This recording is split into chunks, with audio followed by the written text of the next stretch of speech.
Hi everyone, Ben here from musictheoryacademy.com. In this lesson, we're going to have a look at staccato and legato. I'm going to talk about what they are, we're going to look at a couple of examples, and then also I'm going to show you how to avoid the traps when looking at staccato and legato. So firstly, staccato.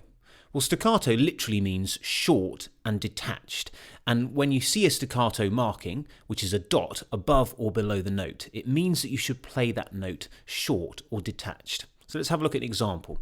Here's a simple scale that I would normally play like that.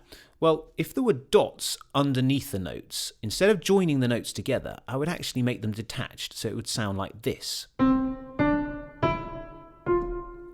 If we were to write that out in sheet music, it's almost as though I've shortened those quarter notes or those crotchets into eighth notes or quavers, so it sounds detached, and each one is shorter.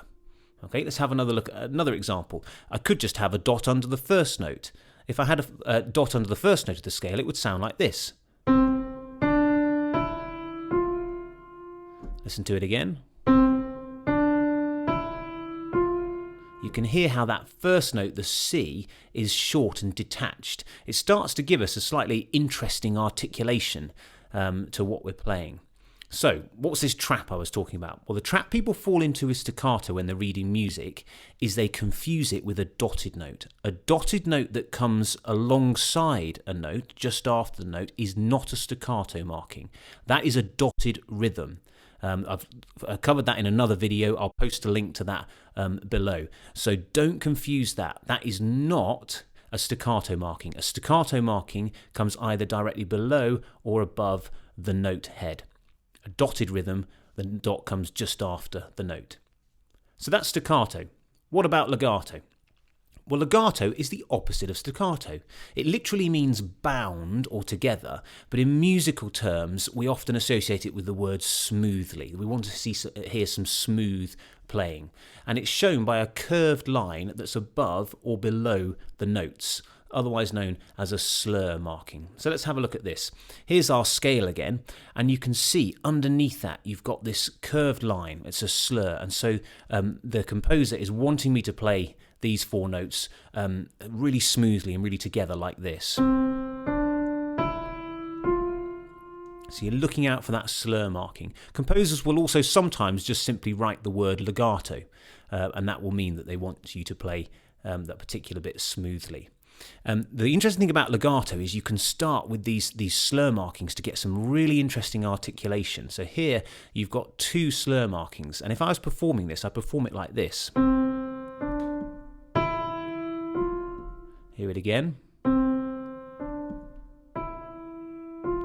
And so I'm slightly shortening those second notes. I'm also slightly leaning on the first note, and that's what a slur marking does in that context. So it's a really interesting articulation to play.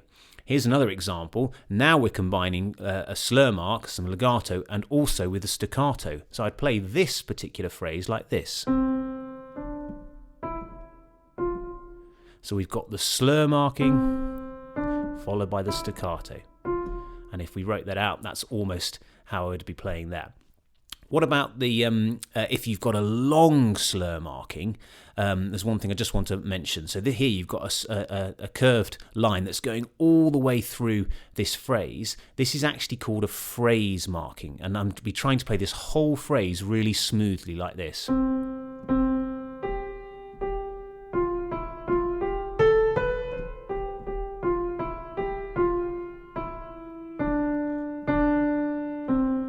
So I'm trying to play it smoothly. So that's when a slur marking is extended out to a whole phrase, it's called a phrase marking.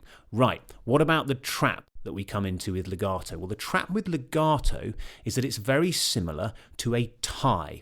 Look at that example there. We've got a C and then we've got two Ds which are joined together by a curved line. That is not a slur. That is a tied note, and it changes the note length. That's what the note length would be. It's actually saying, look, those two quarter notes or two crotchet note Ds, they're joined together and they're going to be a half note or a minim. So that is not a slur, that is a tie. So there's a trap to watch out for with staccato and there's a trap to watch out for with legato. So, staccato and legato, we've looked at what they are, we've looked to make some examples, and we've also hopefully looked at a way we can just avoid falling into those traps. They're a fantastic way of adding some wonderful articulation and some wonderful life to the music that we compose and the music that we perform.